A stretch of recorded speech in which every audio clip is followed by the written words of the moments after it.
Okay. You have to keep banging it down. Sorry about the noise, but can't be helped. This is the quickest way to make a coffee, a dessert that I know of. Although one of my friends in the studio, I'm not going to stand and mix this all morning. We'll just give you a bit right now. One of my friends called this a coffee slurpee. Ah, come on. She's that way, though, you know. She eats with us often. We'll just put some of the ice, you see, into a cup, all chopped up so that it's literally like a Slurpee. And then on the top of that goes a bit of whipping cream. I didn't want to take too long to spend on that thing because it never works when you're watching. When you're not around, it works all the time. So you be patient with yours and it'll do it fine. Otherwise, I'm not going to let a silly food blender get in the way of our relationship. There. Put a little coffee ice in the bottom of a glass, put some whipping cream on it. You have a marvelous dessert for the coffee freak in your life. And I'm one of those. All right, another one. This one is very popular with our friends since we first started doing shows in Tacoma, Washington in 1973. It's simply a coffee liqueur. It's very much like, not quite as good, but very much like the Kahlua style thing, you know. And it's wonderful for entertaining. Pour it over ice cream. This is how it's made. It's so simple, it's absurd. I'm going to bring to a boil 4 cups of water. Got that? Really complex recipe now. Write it down. 4 cups of water, and I'm going to add to that, once the water is boiling, I'm going to add to that 4 cups of sugar. Good heavens, what's he making? Well, it's going to be good. You just be patient. I'll show you. And we'll cook that for a minute till it dissolves. And then we're going to add to that 2 ounces of a good instant coffee. I prefer that you use, I happen to like Spice Islands Antiqua because it's a very bright flavor. That's a very rich coffee. But you can use some other if you like. 2 ounces would be about like that. All right? All right. That's 2 ounces. And we'll stir our coffee in. Don't quite boil this, but bring it to a light simmer. See, we now have 4 cups of sugar, 4 cups of water, and we're going to, this instant coffee, 2 ounces, bring that to a light simmer till all of this dissolves. I'm obviously not going to take time to do it now because I have some other things I want you to see. There we go, that would be long. You bring it to a simmer and let it dissolve. It should not quite boil because don't ever boil coffee. Warmed over coffee, or boiled coffee, it's terrible stuff. Just terrible stuff. And that goes into a gallon jug. But first of all, we have to throw in 1 whole vanilla bean. You buy these at any good delicatessen. There it is. He went in there so fast you didn't get to see him. I'm sorry. Here, this is the whole vanilla bean. The flavor is just wonderful. The odor is even better. There's some foods that smell better than they really taste. And I think coffee is certainly one of those. So in it goes. And then we're going to add an entire 1/5 of cheap bourbon. Don't invest a fortune, please. Some people make this with vodka. But I prefer it made with bourbon. Now you'll notice that I put the bourbon in the bottle first, and then I'm going to add the coffee. What we have now is a coffee syrup, because I don't want to crack the jar. And if I put the coffee syrup in first, then you're going to have a terrible problem with cracking the bottle. I better get a platter to do this on, or a bowl or something. There. I usually make a mess when I do this. You can put this in a gallon jug if you like, you know, an old wine jug or an old vinegar jug or something like that. Be sure it's clean. And we're going to cap this up and let it sit. No, this is not something you make if they're coming over tonight. You let this sit for 1 month. Got it? 4 cups of sugar, 4 cups of water, bring it to a boil. Put in 2 ounces of instant coffee, then a vanilla bean, a bottle of bourbon. Make your syrup first, and then blend it with the bourbon and the vanilla bean. Let it sit 1 month, and at the end of that time, you have a cordial, an end of a meal thing that's just marvelous. We serve this after we serve dessert, after we serve the cheese, after we've had the dinner coffee. Then we go into the front room, and I have mine in a very fancy bottle, of course, and it's wonderful stuff. So there you are. There's a coffee liqueur that's great for cooking, wonderful on ice cream, and it's just fun to drink by itself. Very good. All right. Let's go on to one more here for you. We have let's see, this ready? This is perfect, all right? I have a cafe creme de cafe. It's a coffee custard I want to show you. It's very simple. I have placed in my pan here 2 cups of milk. 2 cups of milk, and then I put in 4 ounces of coarse coffee. I like espresso best myself. Then I'm going to add 3/4 of a cup of sugar. There we are. And then I'm going to add to that, I'm running out of spoons here today.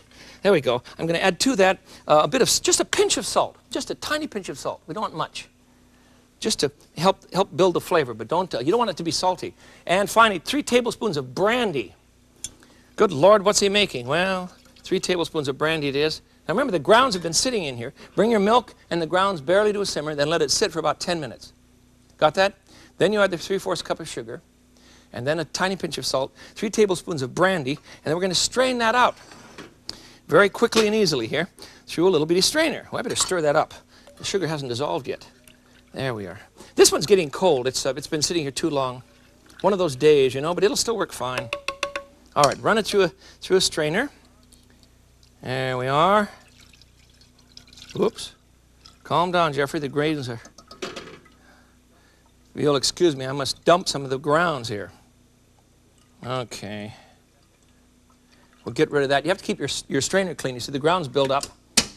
And close the tiny pores in the strainer, of course. You've already caught on to the fact this is very rich, haven't you? Well, you haven't seen anything yet. Watch what we do next. Okay. Little finger work doesn't hurt at all. There we are. Now we're going to whip this while it's hot. We're going to whip this into, now I did not say we're going to whip the eggs into that. We're going to whip this into 5 egg yolks. And please understand that you must put the hot liquid into the egg yolks. If you put the egg yolks into the liquid, the egg yolks are going to cook right away, and you're going to be in real trouble. Namely, you're going to have a big curdly mess, and you don't want that. So whip it in a hurry. Just pour it right into your egg yolks. All right, here we go. All right, and you stir all of this in, and then put this back on the burner and cook it until it's thick. It'll take about, I don't know, 5 minutes? Not much more. Very low heat. About 5 minutes, and you're set to go. And what you come up with, let it cool in a bit, and what you come up with, here you are. It will finally set up like a very lovely, light pudding. I want to try this. A coffee creme, coffee custard, you see. It's really very, very good. Let me try it here and see what, I'll give you my full opinion. Okay? See what we do. You know what, you wouldn't believe how clean, how absolutely pure the coffee flavor is. I'm sorry we have to keep cooking. This is just wonderful. All right, put it out here. Let's go on. Have one more for you. It's really by way of telling you more about the history of the coffee bean, because people criticize me in a loving way for eating so much garlic. Well, I have good reason to eat garlic. I'm going to die pretty soon. You know, I've only got about 30 or 40 more years, and I've got a lot of garlic yet to eat. I love garlic. But let's admit it that sometimes when you have garlic on your breath, well, never mind. You understand. Sometimes people don't want to talk with you. So here's what you do.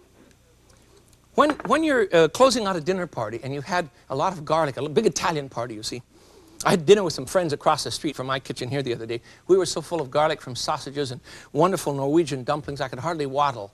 What I should have done was to come back here and take 3 coffee beans, dark ones, and simply whole coffee beans, you see, and pop them into my mouth. That's all there is to it. Chew those up. Yes, I know you smell like coffee, but it's better than smelling like garlic. And it'll cleanse your tongue, it'll cleanse your mouth, and the next time you give your lover a kiss, he or she will be very impressed that you have cut down on your coffee intake. The Italians do that in a very strange and clever way. They have a drink that they call sambuco, and it is a, let me light a burner because I want to show you something that's great fun. They have a drink that's, close to what the Greeks call ouzo, or what the French call anisette, or what we would call anise liqueur. It's very delicious, and it's very, very sharp. And what they do at the end of a formal meal for an after-dinner liqueur is to put a little bit of, see how thick it is? It's very, very sweet. And into that goes a couple of coffee beans. 1, 2, 3. How about that? Maybe 4. Because they want you to cleanse your mouth after dinner. This is warmed over a flame so that, well, watch and see what happens. So that eventually it will ignite. What you should do is warm this in a little saucepan and serve them. But this will ignite very quickly once the flame gets rolling here and the alcohol begins to evaporate. There we go. Can you see that? You see that going? And they bring it to you. Can you see the flame? I hope so. Now you can. Isn't this a ride? Now this is on fire, so be careful with it. The fire goes out, you put your hand over the top, there, now it's out. Now be careful, the edge of the glass is hot. So first you begin with coffee beans in a different way, floating around in an anise-flavored liqueur, anisette, licorice, all right?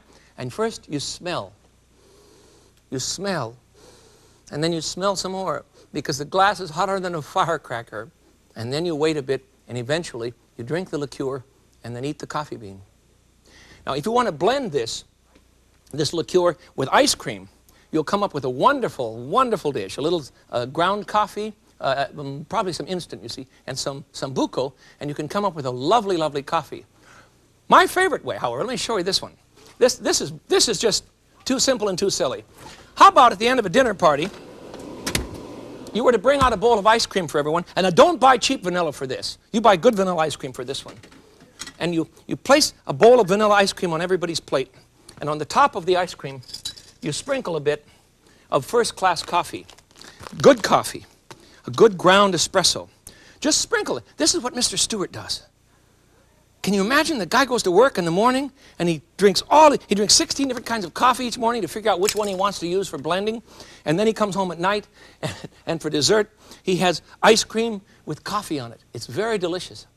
16 beans to make different beans to make 1 pound of coffee. And the thing that bothers me about what he does is that he has to taste. It sounds like biblical theology to me. He has to taste ahead of time what that bean is going to be when it finally winds up in his dock. He has them all over the world. They ship them in, and he has to know what they're going to taste like before they arrive so that he'll know what to do with them when they get there. And that's how he buys. You see, there's nothing simple about coffee. It looks like it comes out of a can, but it comes from many, many nations in Central America and South America, Africa, all over the world. Wonderful things. And we can celebrate coffee as a party item, and certainly as a normal item for entertaining. Use it for flavoring, use it on ice cream, use it in custards, use it with the chicken. Make a thick sauce with a bit of brandy, coffee extract, and put it over a light veal, and you'll have a wonderful time celebrating coffee. So, until we spend time together again, this is the Frugal Gourmet with his coffee cup, and I hope you have a grand time entertaining with coffee. Until I see you again, I bid you peace. Bye-bye.